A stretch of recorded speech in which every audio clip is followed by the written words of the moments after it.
E a hipoglicemia, que eu falei que é a complicação mais comum da cetoacidose diabética, do tratamento, do manejo da cetoacidose diabética. A gente tem que lembrar que a gente classifica como hipoglicemia leve entre 70 e 54, uma hipoglicemia grave abaixo de 54 ou qualquer hipoglicemia que tenha alterado o estado mental e incapacitado o paciente de resolver ela sozinha e precisa, portanto, da assistência de outra pessoa para a recuperação.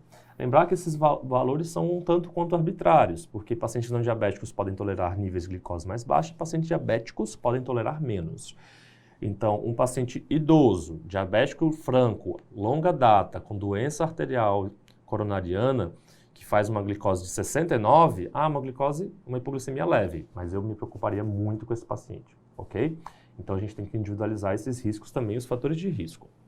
Portanto, fatores de risco para a hipoglicemia durante o tratamento da cetoacidose diabética. A idade avançada, os idosos têm menos reserva de glicogênio, menos resposta a glucagon, mais sarcopenia, menos gordura. A duração do próprio diabetes, porque gera menor resposta neurológica aos sintomas da hipoglicemia, gera menor resposta mesmo glicêmica à hipoglicemia, uma hemoglobina glicada previamente já diminuída, a caquexia e a sarcopenia, baixa ingestão nutricional, um paciente que está em jejum ou está com baixa adesão à dieta nas últimas horas ou dias porque está se sentindo muito mal da cetoacidose, doenças de base graves como insuficiência renal, insuficiência hepática, insuficiência cardíaca, demência, então, doenças cerebrovasculares, infecções que vão gerar um gasto metabólico mais grave e até o tratamento das infecções que pode causar hipoglicemia, como é mais comum ser visto com as quinolonas, tempo de hospitalização por si só e a grande variabilidade glicêmica, que é mais importante em alguns tipos de pacientes, tá? A hipoglicemia, o tratamento deve ser precoce e deve demandar uma grande vigilância para que não haja novos eventos de hipoglicemia, porque uma hipoglicemia aumenta eventos tromboembólicos, aumenta risco de doença cardiovascular, piora a adesão do paciente ao próprio tratamento da diabetes e uma hipoglicemia dentro de um ano, grave, dentro de um ano aumenta o risco cardiovascular de uma forma bem importante, com relevância estatística. Então a gente tem que tomar cuidado com hipoglicemia, não é tão tranquilo quanto as pessoas imaginam. Contudo, a gente vê muito no hospital, eu acabei de fazer até o protocolo glicêmico de um hospital particular aqui em Olinda, e fazendo os treinamentos com a equipe multiprofissional, com enfermagem, nutrição, com os próprios médicos, você acaba vendo que as pessoas têm uma tendência a corrigir as glicemias de forma inadequada, tá?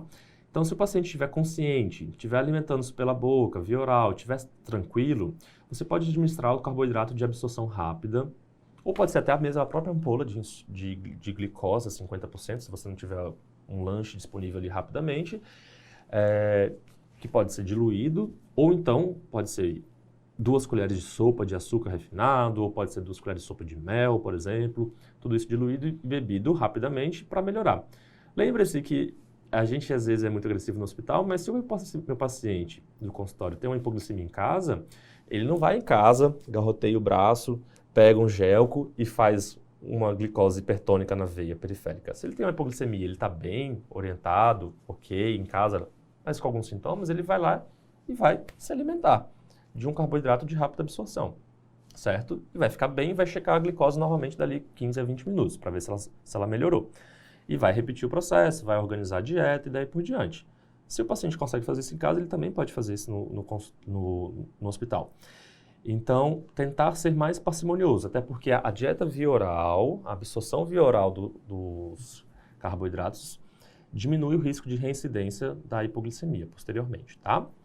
Contudo, se o paciente está em jejum intencional, porque está muito grave, ou está vomitando, ou está passando mal mesmo, ainda não está em condições, está entubado, etc., está em jejum intencional, e ele tem um acesso periférico, a gente vai repor usualmente 3 ampolinhas de glicose a 50%, que não devem ser feitas em bolos, tá? No acesso periférico. A gente vai diluí-las em 100 ml de soro, do soro fisiológico, e administrá-las dentro de 5 minutinhos, tá?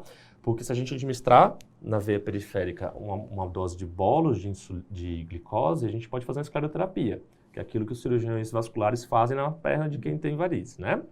E a gente não quer fazer escleroterapia em ninguém. A gente precisa desses acessos pérvios para fazer soro, para fazer antibiótico, para fazer reposição de sais minerais, para fazer a própria insulina. Então, a gente tem que tomar muito cuidado.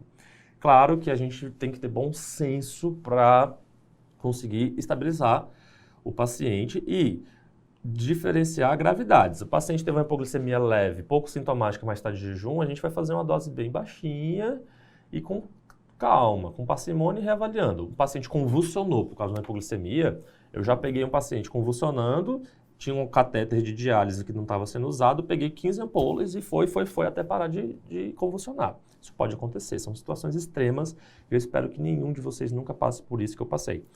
Mas a gente tem que ter parcimônia, tá? E individualizar caso a caso.